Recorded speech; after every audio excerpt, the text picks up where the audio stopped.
now on the criminally liable. Please make sure naka-off yung microphone ninyo, class, para hindi maka-disturb sa ibang participants natin. Okay, so we have the persons criminally liable. So of course, alam niyo yan. Very important to na-discuss natin kasi under the new TOS, nakalagay na dapat na i-discuss or dapat nyo i-master yung persons criminally liable. Of course, pag na-encounter ninyo yung principal, accomplice, and accessories, yan yung tinutukoy ng ating TOS. Okay, so pag sinabi nating principal, tatawagin kang principal when you are the author of the crime. So again, author ka ng crime class, so tatawagin natin principal. Ang principal na hahati yan sa tatlo. We have the principal by direct participation, principal by induction, or minsan tinatawag natin na principal by inducement. And third naman, we have the principal by indispensable cooperation. So tatlo ang principal natin. So pag sinabi natin direct participation, he directly took part in the execution. Halimbawa, siya mismo yung gumawa or siya mismo yung nag-execute. So tinatawag natin na principal by direct participation. He directly took part in the execution of the crime. So direct participation yan. Ang induction naman or inducement, okay, he is the one who force someone or induce someone to commit a crime class. That is principal by induction. Halimbawa, siya yung nagbayad or siya yung nagpwersa sa tao na yon para pumatay or makagawa ng krimen, siya yung tinatawag natin ng principal by induction or inducement. Pag sinabi naman nating indispensable cooperation, ibig sabihin yon, he cooperate with the commission of the crime. Without his or her participation, the crime would not have been accomplished. That is indispensable cooperation. Halimbawa, nag-serve siya as lookout sa labas habang ine-execute nila yung crime. So that's why tatawagin siya ngayon na indispensable cooperation. Okay, ulitin ko. Pag na-encounter niyo yung term na principal under the person's criminally liable, ibig sabihin ng author class or ibig sabihin ng principal rather is the author of the crime. So una, nahati yan sa tatlo. We have the principal by direct participation. Ibig sabihin nun, he directly took part in the execution of the crime. Siya mismo ang gumawa. Okay, so yan yung tinatawag natin na direct participation. Pag sinabi naman nating inducement or induction, or principal by inducement or induction, he is the one who force someone or induce someone to commit a crime. That is principal by induction. Ang indispensable cooperation naman, he cooperate with the execution of the crime, without which or without his or her participation, the crime would not have been accomplished. So that is indispensable cooperation. So ang direct participation, siya yung nag-execute, siya yung gumawa. Induction naman, siya yung pumwersa or siya yung nagbayad or nag-compel sa isang tao to commit a crime. Ang indispensable cooperation, kung wala yung participation niya, the crime would not have been accomplished. Ano ba, naging lookout siya, kasi kung wala siya doon sa pinangyarihan ng krimen or hindi siya doon nakabantay, posible na mahuhuli sila sa act of committing a crime. So that is indispensable cooperation. Nakuha ba ninyo? Nasundan? Nakuha, class? Okay na? Yes, sir. Okay, sige. Yes, sir. Okay, next tayo. Then kung meron tayong principal, meron na tayong tinatawag, class, na accomplices. So kailan naman matatawag ang isang tao na accomplice sa crime? So matatawag ka na accomplice kapag you cooperates with the principal by direct participation. Again, nakikooperate ka ngayon kanino? Kay principal with direct participation. So dito ka, class, nakipag-cooperate kay principal with direct participation by previous or yung dati or naunang act or simultaneous act, yung present or yung tuloy-tuloy. So that is matatawag ka, class, na accomplice. Aside from that, okay, aside na nakipag-cooperate ka ngayon kay principal with direct participation, tatawagin kang accomplice, class, kapag present yung COCWA. Okay, ginagamit ito sa bar exam rin, yung acronym na COCWA. When you concourse, when you confirms or you approves the commission of the crime, tatawagin ka ngayon class as accomplice. Again, kokwa, you confers, you confirms, or you approves. Ibig sabihin, pinahintulutan mo or yung kinuha nila yung ano mo, yung go signal. Okay, sige, i-ano nyo na, gawin ninyo. So, of course, tatawagan kang accomplices class. So again, kanino ka nakipag-cooperate? Kay principal by direct participation, by previous or simultaneous acts, as well as you confers, you confirms, and you approves the commission of the crime. Tatawagin ka ngayon na accomplice or papasok ngayon yan sa tinatawag natin na COCWA. Okay? So again, ang accomplice class, tatawagin ka when you participate with the principal by direct participation, by previous or simultaneous acts, then you concurs, you confirms, and you approves the commission of the crime. Tatawagin kang accomplices. Okay? Nakuha ba ninyo? Nasundan? Nasundan niyo, class? Yes, sir. Okay, good. Okay, so baka nakatulog na kayo dyan, ha? Then, of course, we have the accessories. Then, from time to time, uminom kayo ng tubig pa sa, ano, kasi masyadong mainit ang panahon ngayon, yung heat index. So dapat kahit nakikinig kayo diyan or nagsusulat, dapat ano pa rin. From time to time may tubig. Then of course, we have the accessories. So kailan naman natin tatawagin or kailan ka naman tatawagin as an accessories to the crime? So ganito lang yan, kasimple. Meron tayong acronym diyan. Okay? Pro, con, har. Okay? So ano ba yung pro, con, har na yan, sir? Yung pro, yung PRO, that stands for profiting. Ibig sabihin, kumita ka, you profit out of the commission of the crime. So tatawagin ka ngayon na accessories. You conceal, itinago mo. Okay? You harbor in the commission of the crime. So tatawagin ka ngayon class an accessories. Again, tatawagin ka na accessories, simple lang, kasi of course, di ba ang haba ng definition doon. Ang focus na naman noon is pro, con, har. Okay? You profit, you conceal, and you harbor out of the commission of the crime, tatawagin ka ngayon na accessories. Pro, con, har. Nakuha ba? Pro, con, har, profiting, concealing, and harboring. So again, ulitin natin. We have the three persons that is criminally liable. Una dyan, we have the principal. Pag tanawin natin principal, he is the author of the crime. Siya yung author ng crime class. So then, ang principal na yan, nahati sa tatlo, principal by direct participation, ibig sabihin, he directly took part in the execution of the crime. Induction naman, he is the one who force or induce someone to commit a crime. Siya yung nagbayad, siya yung nagpwersa, kahit alabag sa kalooban nila, siya yung nagbayad, siya nagpwersa na i-commit ang crime na yan.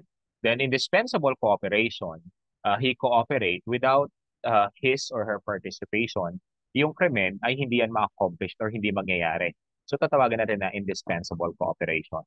Under accomplices naman, as accomplices, nakipag-cooperate siya ngayon kay principal by direct participation, by previous o yung mga nauna or simultaneous acts. Then he also confers, confirms, or approves the commission of the crime.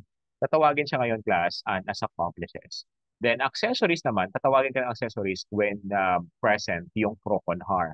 When you profit, when you conceal, and when you harbor the commission of the crime, so tatawagin ka na accessories. Nakuha ba? Nasundan?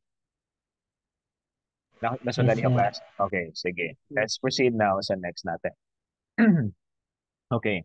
So ito yung mga crimes which do not admit of a frustrated stage. Okay, wala siyang frustrated stage class ha. Ano lang siya, attempted and consummated. So we have the rape. Of course, wala tayong i-explain na natin ang rape yan sa book 2. Pagpunta natin doon. Indirect bribery, corruption of public officers, adultery, physical injury, and theft. Okay, so yan yung i-explain natin sa book 2 class. Ito yung mga crimes na walang frustrated stage. Okay? Then, ayan, ito yung mga instances where there is an attempted rape. I-skip natin muna to para hintayin muna natin yan sa book to para doon natin i-explain. So, of course, class, di ba sa TUS, kung nakinig kayo mabuti sa akin kahapon at kanina, nabanggit rin doon na kailangan na rin natin malaman ngayon or kailangan din natin i-discuss ang conspiracy and proposal to commit felonies or yung conspiracy and proposal to commit felonies. Okay, ang tanong ngayon class, is conspiracy and proposal punishable ba siya? Okay, again, punishable ba ang conspiracy and proposal? Alone na, yung conspiracy and proposal alone, punishable ba yan siya or hindi? Okay, very good. Okay, that is no. Okay, kasi nga, kailan siya magiging, kailangan siya kailan rather, kailan siya magiging crime or kailan siya magiging punishable kapag sinabi ng batas mismo or sinabi niya mismo on the special cases. Okay, ulitin natin. So, tandaan ninyo class, general rule, yung mere conspiracy and proposal to commit a felony is not punishable. Okay, again, the mere conspiracy and proposal is not punishable since they are only preparatory acts. Again, ang conspiracy and proposal, they are only preparatory acts, so they are not punishable under the law. Kailan siya magiging punishable? Of course, dito yan sa exemption to the rule. Exemption to the rule, yung conspiracy and proposal is punishable in cases where the law specially provides a penalty therefore. Okay, ibig sabihin, kapag sinabi ng batas na yung conspiracy and proposal to commit treason, of course, that is already punishable one. Kasi nga, sinabi mismo ng batas or specifically, sinabi niya na kailangan natin i-punish yung mere conspiracy and proposal lang. But pag tanong niya, is mere conspiracy and proposal to commit a felony is punishable? It is not punishable. Kasi nga, tinatawag natin yan na preparatory acts. Okay? So, nakuha ba? So, ang conspiracy class, tandaan nyo, of course, paulit-ulit tayo, no? Na napagdaanan nyo to during your undergrad hanggang ngayon, pagdadaanan nyo ulit. Pag sinabi natin conspiracy, when two or more persons come into an agreement or kasunduan concerning the commission of a felony and decide to commit it. Then yung kasunduan na yun, it may be in a form of oral, written, express, or implied na tinatawag natin. Tandaan niyo kapag sinabi natin conspiracy, okay, there is an agreement between two or more persons. Okay, again, ulitin natin magkakaroon ng conspiracy when two or more persons come into an agreement to commit a felony. And of course, they decide to commit it. Okay, it may be in a form of oral, written, or express or implied na tinatawag natin. Nakuha ba? Naka-class? So dapat na-master nyo pati yung definition ng conspiracy. Okay, that is the when two or more persons come into an agreement or kasunduan na magkukumit sila ng felony and they decide to commit it. Okay, so yan yung conspiracy. Ito naman class, yung mga crimes na specially provides penalty for mere conspiracy. Dito na lang para ma-explain ko na rin ang special law. Ito yung mga batas natin. Sorry, ito yung mga crimes na sinabi ng batas natin na yung mere conspiracy or yung paggagawa pala ng agreement, automatic na punishable na. Alam mo, under the revised penal code, yung conspiracy to commit a felony, ay conspiracy to commit treason, that is already punishable. Conspiracy to commit rebellion, insurrection, kudita, sedition, and monopolies. So yun yung mga crimes na sinabi ng RPC, the mere conspiracy is already punishable one. Then pag sinabi naman natin under the special law or under the special law, yung mere conspiracy under Dangerous Drug Act, espionage, illegal association, highway robbery, arson, and terrorism, that is already punishable. But i-explain natin to class sa book to kasi para malaman niyo. So ito yung mga crimes na ano na. Basta alam niyo lang yung concept na the mere conspiracy and proposal is not punishable unless the law specially provides. Ibig sabihin, specific niya ay sa board exam kasi sinabi niya is mere conspiracy and proposal to commit a felony is punishable. Ang sagot doon, hindi. Okay, how about kapag the law specially provides, that's the time na matatawag natin or masasabi natin that conspiracy or mere conspiracy is already punishable. Nakuha ba?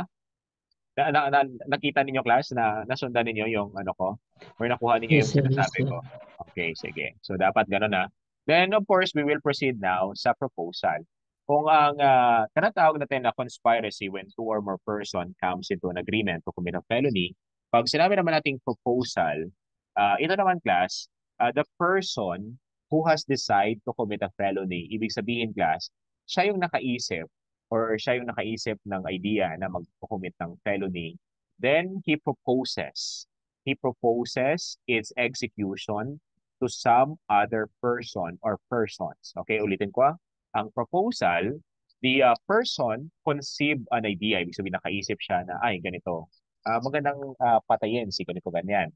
Tapos, naisip niya yung idea na yon, i-propose niya, instead na siyang gagawa, pinopose niya ngayon ang execution ng pagpatay sa ibang tao. Yan yung tinatawag natin na proposal class. Okay, halimbawa class, he proposes the idea, ano ba, ganito, nakita sila. Gusto kong, parang ang sarap patayin ni Mr. A, ganito, ganyan. Tapos, nakikinig si Mr. B, okay, tapos ikaw nga yung gumawa. Tapos ganito class, pinatay naman ni Mr. B si Mr. A. So anong mangyayari doon? Yung nakaisip ng idea na yon, napatay, na ba? Nagka-homicide ang kaso. Punishable ba siya o hindi? Punishable ba? Sir? Ulitin ko ganito. Naisip niya na sabi niya, halimbawa ako, sabi ko ay ang sarap patayin ni Mr. A, ganito ganyan. Ikaw nga yung pumatay sa kanya. Tapos without your knowledge, pinatay niya talaga si Mr. A. Si Mr. B ang pumatay. Tapos na-commit siya, of course, ng homicide, no. Ikaw na nakakonceive ng idea na nagpropose sa kanya na patayin si Mr. A. Punishable ka pa o hindi?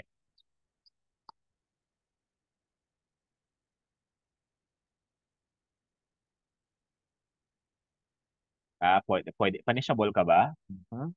Dapat ang sagot ninyo class is dapat legal, based on legality.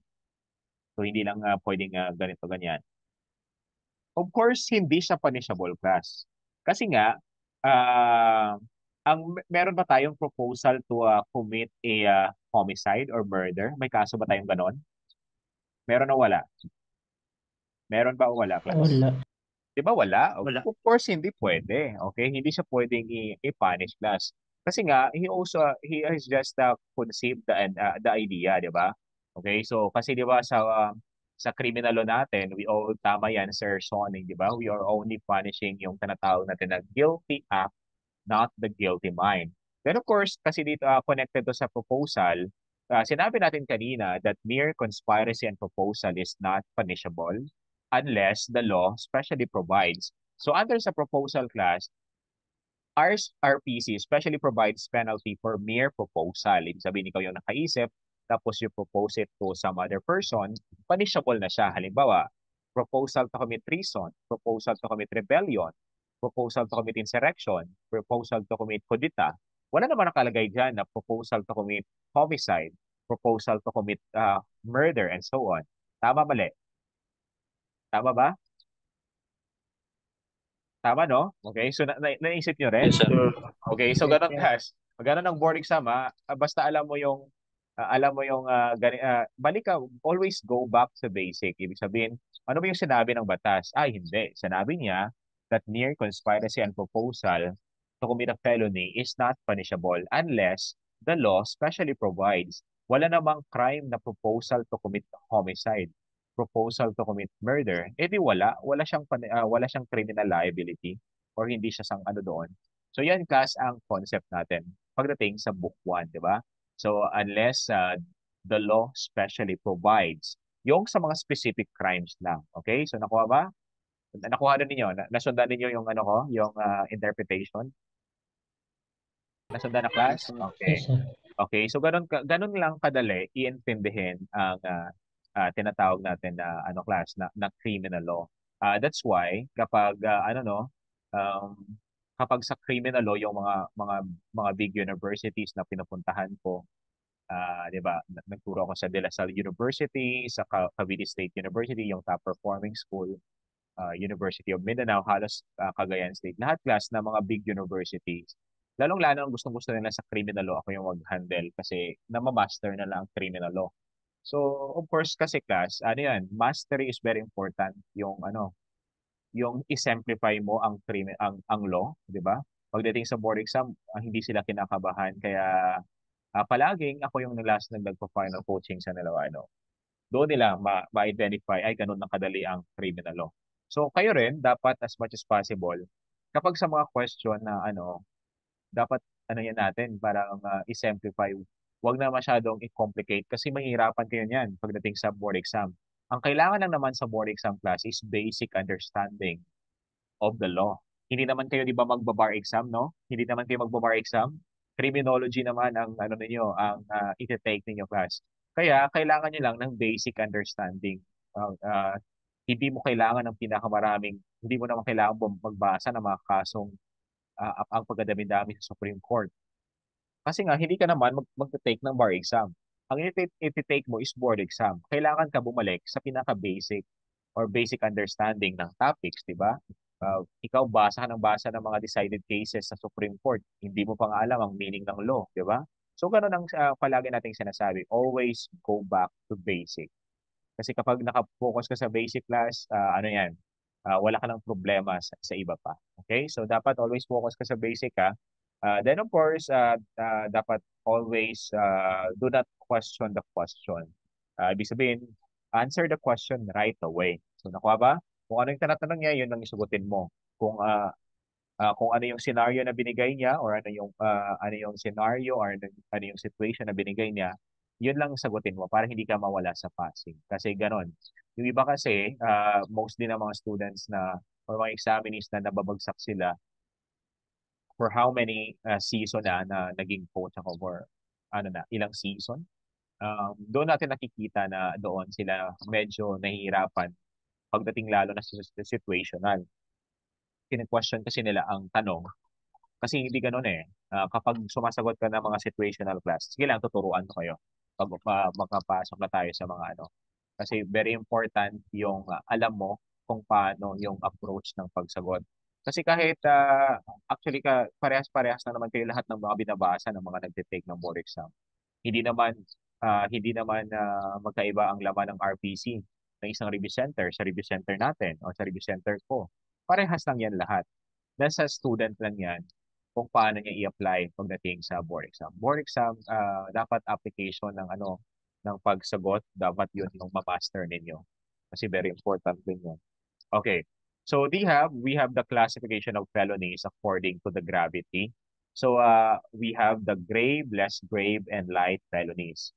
Under the grave felonies class, nandiyan na belong si reclusion perpetua, sa reclusion temporal, perpetual temporary absolute disqualification, perpetual temporary special disqualification, question mayor, and fines.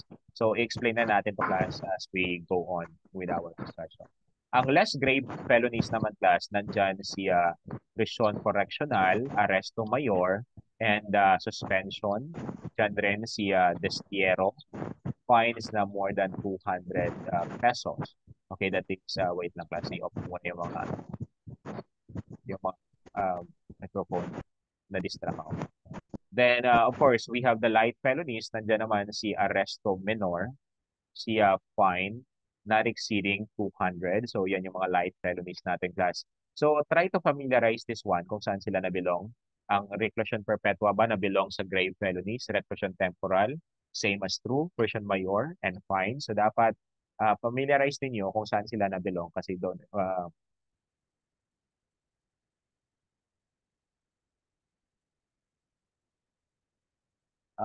sayang siguro, sir. Sige lang, sir. Hindi ka pala nag-review center, sir? Hindi ka nag-review? Ano kasi iba talaga kapag may review center ka. Kasi mag-guide ka nila doon. This is your time or this is the right time para pumasa, di ba? Then of course, ano rin, sipag, di ba? Sipag. Kasi nasa sa inyo rin yan, di ba? Yung dapat kasi nasa parang 20% ang makukuha niyo sa amin.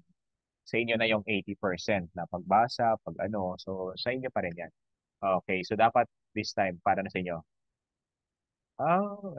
Nasa work kasi umpisa nung mag-aaral hanggang ngayon. Wow, 'di ba? Ano sir, there is siguro. Grabe yung sacrifice. Laban lang, ano 'yan, makukuha 'yan, 'di ba? So ngayon na may nag-guide na. So makukuha 'yan, 'di ba? Wala namang timeline na basta diretso lang. kung nabagsak ka ng una o nabagsak ka ng ilang ulit, wala namang hindi naman magsasara si PRC. Parehas lang naman 'yan. Pasa kayo at papasa. Okay? So ganun class. So ganun naman talaga ano eh, no? Yeah. Yeah, yes, ganun talaga ang buhay, 'di ba? Wala namang time frame diyan, 'di ba? Mas nauna sila, nakakuha sila ng 75%, tapos ikaw, nag-repeat ka na nag-repeat, tapos nung pagpasa mo, 85 na or 90% na, o 'di ba? Mas mataas yung average mo compare sa kanila. Hindi naman tatanungin sa recruitment kung first taker ka or second taker. Ang tatanungin naman yung average mo. So, ganun. Wala namang timeline yan. Hindi pa naman magsasara ang PRC. Okay. So, hindi naman magsasara ang PRC kaya okay lang. Di ba? May iba mga 10 times bago nila na ano. Basta, ituloy nyo lang. So, ganun. Ano yan? May para talaga sa inyo. Okay. So, kayang-kaya yan. Di ba? So, basta wag kayong ano lang, diretso. Hindi naman lahat na ano.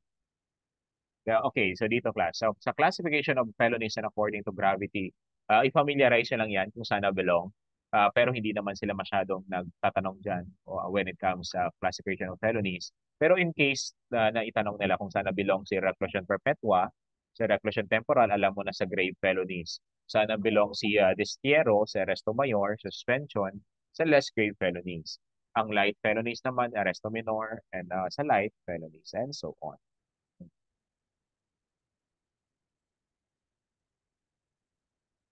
Okay. So mas maganda talaga sir na ano, na online.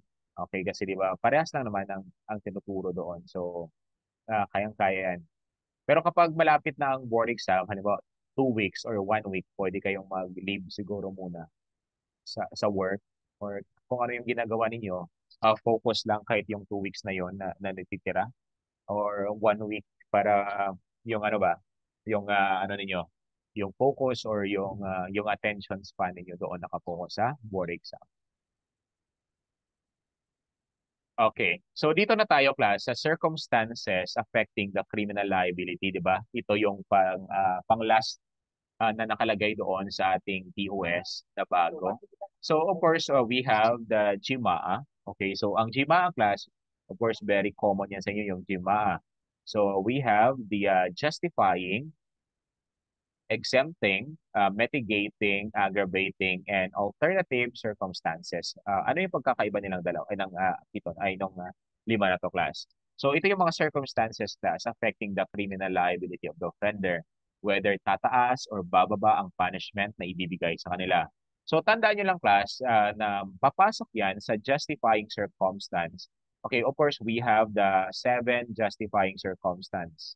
'Di ba?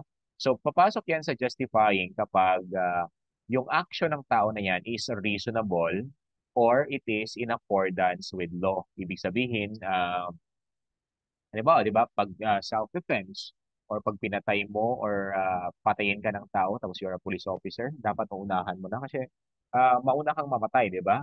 So that's why yung action ng tao na yon is reasonable or in accordance with the law. Ibig sabihin, wala siyang na ano class, wala siyang na violate ay na violate na batas. Okay? So that's why it is justifying. So sa justifying class, ang magiging epekto niyan is parang no crime, no criminal. Kasi nga justifying. So dito sa justifying class, the person is exempted from criminal liability as well as sa civil liability. Anong ibig sabihin nun? Hindi siya makukulong at hindi rin siya matatawag natin na magbabayad ng mga danyos. Kasi nga, dyan sa tinatawag natin yung justifying circumstance, the person is criminally and civilly not liable. Nakuha ba ninyo? Nasundan? Again, ulitin natin. Sa justifying Sir. circumstance, ang action ng tao class or the action is reasonable or it is in accordance with the law. Parang ang nangyari dyan, no crime and no criminal. So meaning the person is not criminally liable. Also, he is not civilly liable. Kaya nga, tinawag natin na justifying. Mamaya isa-isahin natin yung mga justifying circumstance. Nakuha ninyo? Nasundan? Yes, sir. Okay, okay na tayo sa justifying. Summary pa lang to kas. Pag sinabi naman nating exempting class, we have the 8 exempting circumstances. Under sa exempting circumstances, the person is exempted with criminal liability but not with civil liability. Bakit ganon, sir? Okay, sa exempting class, halimbawa, ang minor ang nakakommit ng crime, he is only exempted with the criminal liability. Ibig sabihin, hindi siya makukulong. But yung mga damages na na-incur niya, babayaran niyo ng parents niya. Kaya he is exempted with criminal liability but not with civil liability. So that is under exempting circumstances. Nakuha ba? Nakuha ninyo? Okay, nasundan, nasundan. Okay, again, Yes, sir. under the exempting circumstances, the person is exempted with the criminal liability, hindi siya makukulong class, but not with civil liability. Kailangan niya bayaran yung mga damages incurred out of the commission of the crime. Is exempted siya. Then pag sinabi natin mitigating, of course, class, we have the 11 mitigating circumstances. So we have the 11 mitigating circumstances. Ang epekto ng mitigating circumstance, class, is to decrease or to reduce the penalty provided by the law. Kaya nga decreasing or to reduce the penalty. So that is the mitigating circumstance. Decrease or reduce the penalty. So yan yung mitigate natin. Halimbawa, from reclusion perpetua, mag-mitigate siya to reclusion temporal or 1 degree lower or 2 degrees lower. So kaya tinatawag natin na mitigating. Simply because ang kaniyang epekto is to decrease or to reduce the penalty provided by the law. So that is mitigating. Nakuha ba? Nakuha, class? That is mitigating. So to decrease or to reduce the penalty provided by the law. Nakuha din yun? Nakuha? Nasundan? Opo, coach. Okay, Yes, then of sir. course, we have the aggravating. Ang aggravating, class, we have 21 aggravating circumstances. Dito sa aggravating, class, we have the 21 aggravating circumstances. So ang nangyari dyan sa aggravating, it increases or it increased the penalty provided by the law. Itinaas from reclusion temporal to reclusion perpetua. So that is basically aggravating, class. So tandaan nyo, class, yung term na aggravating is different from the term of qualifying circumstances. Ano yung kaibahan nila, sir? Ang aggravating circumstances, nandito yan, class, sa circumstances affecting the criminal liability of the offender. Ang epekto niyan kapag present yung mga aggravating circumstances, ang epekto niyan is to increase the penalty, tataasan ng penalty. Pero kapag sa qualifying naman, it changes the nature of the penalty or the nature of the crime. From homicide, naging murder. So yun yung kaibahan, class, ng aggravating sa qualifying. Pero minsan sa board exam, parang instead of qualifying ang gamitin, ginagamit nila isa aggravating. Pero kapag very technical or very when it comes to legality talaga, ang aggravating, ang kaniyang epekto is to increase the penalty provided by the law. Ang qualifying naman to change the nature of the crime from homicide, naging murder, ang aggravating from reclusion temporal to reclusion perpetua. Nakuha ba ninyo ang idea? Nakuha ba? Yes, sir. So, ganon. Pero pagdating sa board exam, pag wala kayong na-encounter na qualifying, of course, wag na kayong maghanap. Isagot nyo na si aggravating. Halimbawa, wala si qualifying sa choices. Of course, do not question the question. Answer the question right away. So, yan yung kaibahan ng aggravating sa qualifying. Then, pag sinabi nating alternative, class, of course, we have the 3 alternative circumstances. So it will be taken into account whether it is aggravating or whether it is mitigating. So tataas or bababa yung penalty na ibibigay. Kaya tinawag natin yan na alternative circumstance. Nakuha ninyo? So that is an alternative circumstance. It will be taken into account whether it is aggravating or whether it is mitigating. So ito yung, class, yung tinatawag natin na circumstances affecting the criminal liability, yung ano na yan, yung GMAA. So under the justifying, again, tandaan nyo, the action is reasonable or it is in accordance with law, that is justifying. Exempting naman, the person is exempted from criminal liability but not with civil liability. So justifying, totally class, he is exempted from criminal and civil liability. Hindi siya makukulong at hindi rin siya magbabayad. In the mitigating, ang epekto niyan is to decrease or to reduce the penalty. Aggravating naman, to increase the penalty. Ang alternative, it will be taken into account whether it is aggravating, tataas, or mitigating, bababa. That is alternative. So yan class yung mga circumstances affecting the criminal liability of the offender. So nakuha ba? Nakuha ninyo? Yes, coach.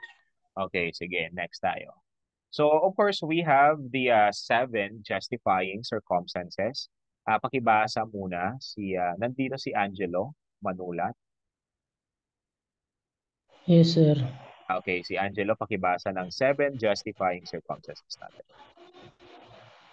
7 justifying circumstances. 1. Self-defense, unrela. 2. Defense or relatives, sabrusak. 3. Defense of stranger. 4. State of necessity. 5. Fulfillment of lawful exercise or right or office. 6. Obedience to an order for some lawful purpose. 7. Battered woman syndrome. Okay. So ito yung tinatawag natin na 7 justifying circumstances. Okay, so wait lang class. Okay. Okay, dito tayo. So again, so dito tayo sa justifying. So we have the 7 justifying circumstances. So ang ating ano dyan, ating acronym is SIDERTS-FOB. SIDERTS-FOB. Pag sinabi nating number 1, we have the self-defense, tama? Okay, ang self-defense, that is, what is the one word na magde-define ngayon kay self-defense class? Ano yung one word na magde-define kay self-defense? Ano yon? Ano yung one word na magde-define kay self-defense?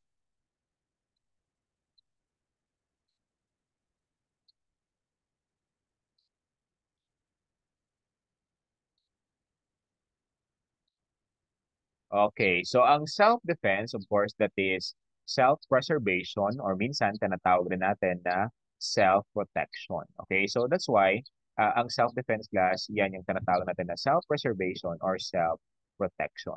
So ang self-defense, ano yung ating ano class? Ano yung ating elements ng self-defense? Tandaan niyo yung tatlo.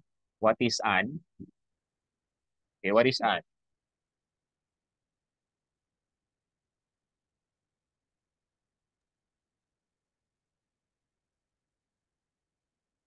Okay, of course, dapat there must be an unlawful aggression. Ibig sabihin, unlawful aggression class, ibig sabihin dapat merong paparating na attack. Okay, so there is an attack na paparating. So that is unlawful aggression. How about re? What is re?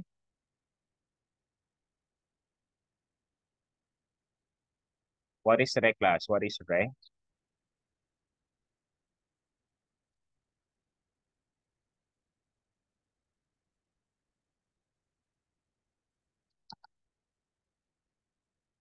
Okay, so re is reasonable necessity. Very good. Ibig sabihin kapag there is an attack na paparating, of course it is reasonable or it is justifiable na kailangan natin i-stop yun or kailangan nating labanan. Diba? How about yung la? What is la? Okay, of course, dapat lack of provocation on the part of the person defending himself. Okay, that is lack of provocation lack of sufficient provocation on the part of the person defending himself. Ano ibig sabihin nun? Ibig sabihin nun, dapat hindi manggagaling sa kanya or hindi sa kanya nanggaling or hindi siya yung nag-initiate na mag-commit ng crime or yung crime na yon. Kasi kapag hindi, or kapag siya yung nag-provoke, tapos pinatay niya yung tao na yon, of course, they cannot claim self-defense. Yan yung tinatawag natin na self-defense class. Dapat there must be an unlawful aggression, reasonable necessity, and of course, lack of provocation on the part of the person defending himself. Kapag kulang class ng isang element dyan, under the self-defense, wala po tayong self-defense na matatawag. Okay? Kasi nga, dapat kompleto yung tatlong self-defense. Then, of course, we have the defense of relatives. So, meron tayong dalawang types of meron tayong actually tatlo class. Halimbawa, kapag pinoprotektahan mo yung sarili mo from the danger or from the attack, anong tawag natin na self-defense yun? Anong tawag natin na defense yun class? Kapag you protect yung sarili mo, okay, from the attack, anong tawag natin na defense yun? That is what kind of self-defense?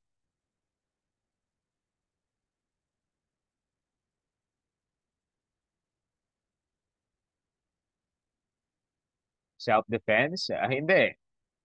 Hindi. Anong tawag natin doon kapag sarili mo yung protektahan mo? Stranger? Ha? Bakit naging stranger ang sarili mo? Yung sarili mo, anong tawag natin doon kapag pinagtanggol mo yung sarili mo? Nagsa-start sa letter O. Okay, that is defense of oneself. Okay, so again, that is defense of oneself. First time nyo ba na-encounter yon? Yung defense of oneself?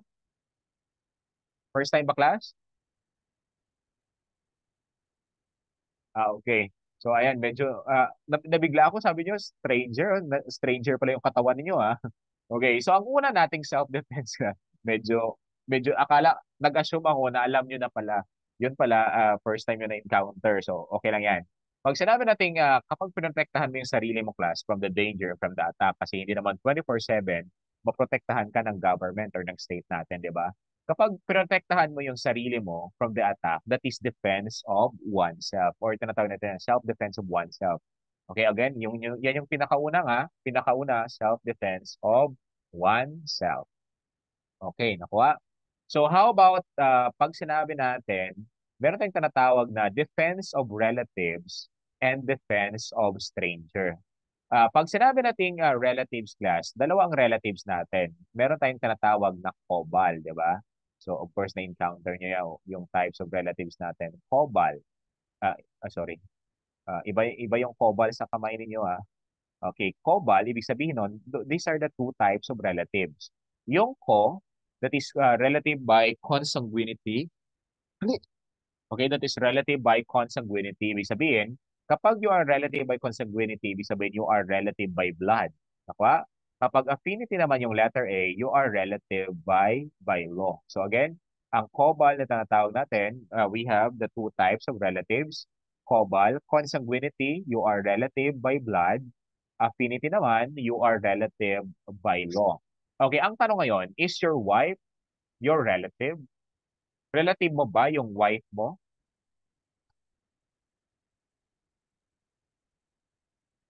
Again, relative mo ba ang wife mo?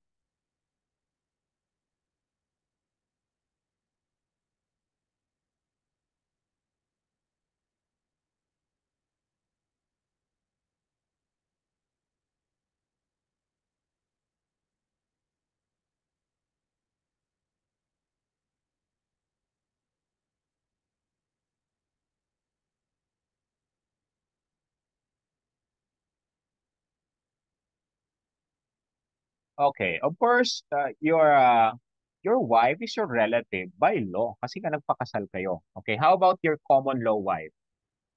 Kapag common law wife naman kapag in case naman tanong ang common law wife, is your common law wife is your relative? Relative mo ba ang common law wife mo? Of course, hindi. Okay? So, hindi yan siya pasok doon sa COBAL. So, again, so we have the two types of relatives. So, we have the relatives by blood. And of course, we have relative by law, which is the affinity. Okay, nakuha ba? So, dito tayo class sa defense of relatives. So, wala tayong tinatawag na defense of mother class. Wala rin tayong pag-jowa, hindi. Of course, hindi. Okay, so wala tayong tinatawag na defense of mother, defense of father, walang ganon. Papasok sa strangers or yung common law wife. Okay, so mamaya i-explain natin yan. So dito tayo, class, under the defense of relatives. So kapag protektahan mo yung letter S, of course, we have the, uh, the spouse, ascendants, yung descendants, brother, sister, then we have affinity and consanguinity. So papasok yan ngayon class at tinatawag natin class na defense of relatives. Again, when you kumbaga pinagtanggol mo yung spouse mo, your ascendants, descendants, brothers, sisters, and affinity and consanguinity, papasok yan ngayon class sa defense of relatives. Nakuha ba? So yan yung tinatawag natin na defense of relatives. Ang defense of stranger naman class, okay, ang defense of stranger, pag sinabi natin stranger, ibig sabihin ng stranger class, hindi mo na-encounter at all yung tao na yan. You did not or hindi mo sila talaga na-encounter at any chance yung tao na yan. Kaya tinawag natin na defense of stranger. Kasi hindi mo matatawag na stranger yan kapag na-encounter mo niya kahit once, di ba? Halimbawa, yung kaklase mo, na-encounter mo siya pero hindi mo alam ang pangalan niya.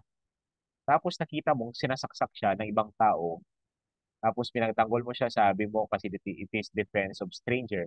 Paano magiging stranger yon? Ikaklase mo yon, pero hindi mo lang alam ang pangalan niya.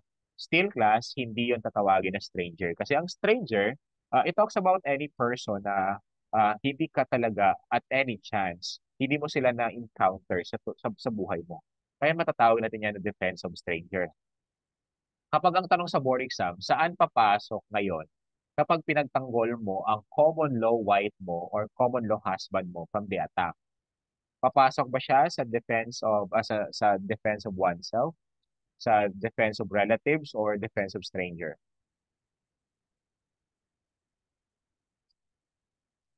Stranger, sir.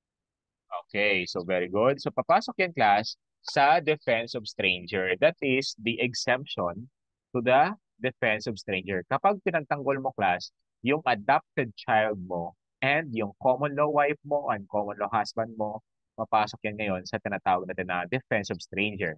Okay, pero bakit sir sabi mo ang stranger is any person na hindi mo na-encounter at all? Kaya nga, okay, hindi mo na-encounter, pero sabi ng batas natin, kapag pinagtanggol mo ang adopted child mo or yung adopted child mo or adopted son or yung common law wife mo or common law husband, that is an exemption or that is an exemption class to the rule of defense of stranger. Nakuha ba? Nakuha niyo class? That is an exemption to the defense of stranger. So, nakuha niyo? Okay na? Okay na? So, yan. So that is the under the defense of relatives, defense of stranger, and of course, in the defense of oneself. Okay, so ganun lang kasimple class. Pag sinabi natin self-defense, that is self-protection or self-preservation. Kasi again, hindi 24/7 maprotektahan ng state or ng government ang mga tao niya or ang kanyang mga nasasakupan. So kaya pinapayagan class yung, di ba, halimbawa sa police officer, 'di ba? Unahan mo na kung gusto mong mabuhay ka pa, 'di ba? So unahan mo na kung ayaw mo mas uunahan ka nila. So 'yun yung tinatawag natin class. Then we have the state of necessity. What is the state of necessity class? Ano yung tinatawag natin class na state of necessity? Meron kayong idea what is state of necessity? What is state of necessity?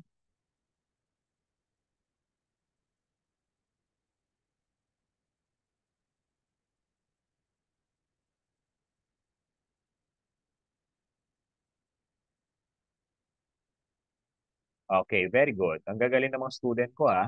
Okay, so pag sinabi nating stay up, actually nandun na yan sa aking class, discussion sa ating Telegram na nauna. So hanapin nyo lang doon or panuorin nyo lahat kapag para mas advance kayo kayo sa akin. Maka makasabay. Pag sinabi nating yes, nasa past discussion, nakuha doon, nandoon.